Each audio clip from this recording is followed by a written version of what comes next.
US Vice President JD Vance is all set to visit India as a trade deal with the US is being negotiated.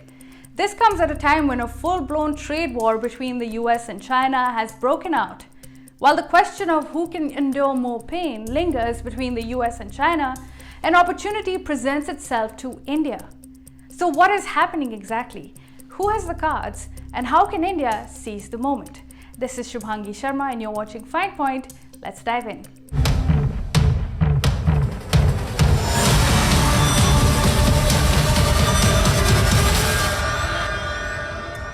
US Vice President JD Vance is all set to visit India. While the nature of the trip is said to be mostly personal, as Vance and his Indian origin wife, Usha Chilukuri, seek to introduce their 3 children to their Indian roots, the official component will be crucial. After all, the Vice President is visiting India alongside the National Security Advisor Mike Waltz, and at a time when India and the US are negotiating a high-stakes trade deal. The signal from the US is that a deal with India will be prioritized because it was one of the first nations to seek talks and chose not to retaliate against Trump's so-called reciprocal tariffs. This comes at a time when a full-blown trade war between the US and China has broken out, indicating decoupling and no off-ramp in sight. But how did we get here? My fellow Americans, this is Liberation Day. Remember, on April 2nd, or what Trump called Liberation Day, Trump released a package of tariffs on a long list of nations, including India, which received a tariff rate of 26%, while China received an additional 34%, Vietnam 46%, Taiwan 32%, Japan 24%, and so on. These tariffs were to be activated on the 9th of April. Trump's agenda: get nations to drop their tariffs on US exports and in the long term, reduce USA's trade deficit, which is nearing $1 trillion. But the world had other plans. Markets crashed, investors and businesses got spooked, and even friendly voices implored Trump to put a pause on the tariffs, fearing a complete recession. But this was not all. You see, China retaliated, triggering a tit-for-tat tariff war. China announced 34% tariffs on US goods. Trump clapped back with an additional 50%. Tariffs on China were already at 30% before Liberation Day, so the total went up to 104% tariffs. But interestingly, China did not back down. Instead, it slapped an additional 84% tariff rate on the US. This was no longer just about business. This was personal. Xi Jinping was challenging Donald Trump out in the open in an attempt to call his bluff. Such intense tariff pressure was too dangerous a risk to the US economy. Trump needed a way out without losing face. So on April 9th, he shifted his focus on China, raising tariffs to 145% on China for the quote-unquote disrespect, and lowering tariffs on more than 75 other countries, including India, to a baseline of 10% for the next 90 days, a time period that would be used for trade negotiations. This trick, which China would later respond to with 125% tariffs in total, would make China look like a standalone fool that retaliated prematurely and ended up with the worst deal of all while masking the sting of Trump's retreat. The world let out a sigh of momentary relief. Trump had scaled back tariffs on day one itself and given up substantial leverage as a result, not to mention shown signs of bending under pressure. Suddenly, his global tariff war took a back seat and the US-China trade war took center stage. At the current tariff rates, US-China trade is all but dead, indicating a decoupling scenario. But how long will this last? You see, instead of giving Trump time to prepare for a decoupling scenario, China has leveraged its weight and pressed the halt button. With the decoupling being so abrupt, China holds strong cards against Trump that he must deal with. China has a strategic and exclusive edge over crucial rare earths that it has partially banned the US from accessing and may ban all in the future. It holds $750 billion in US Treasury bonds and can use this reserve as a geopolitical lever, potentially inflicting damage on the US markets, economic growth, and the dollar as well. Treasuries are essentially US government debt that it raises every year to pay its bills, pay salaries, and so on.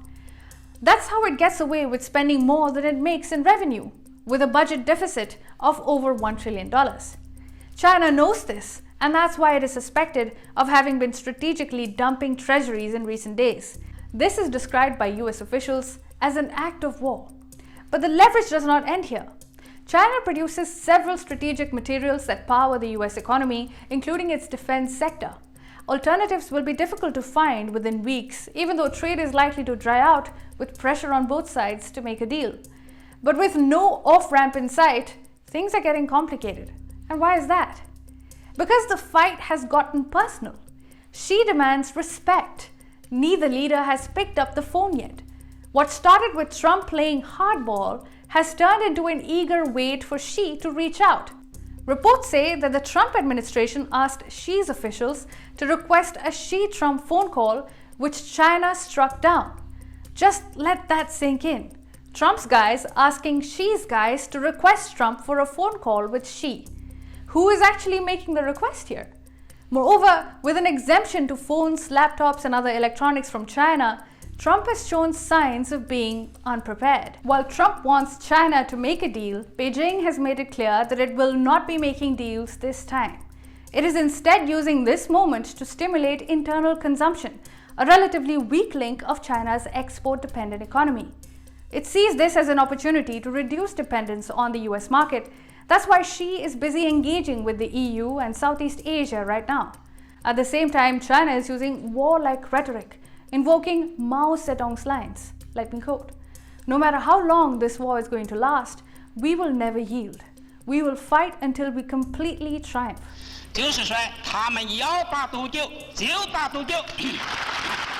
Note that this speech was made at the peak of the Korean War, when the US and China were in direct conflict. If it has to be a zero-sum game, China is turning out to be a formidable rival in this Cold War, and not a relatively easy one like the USSR.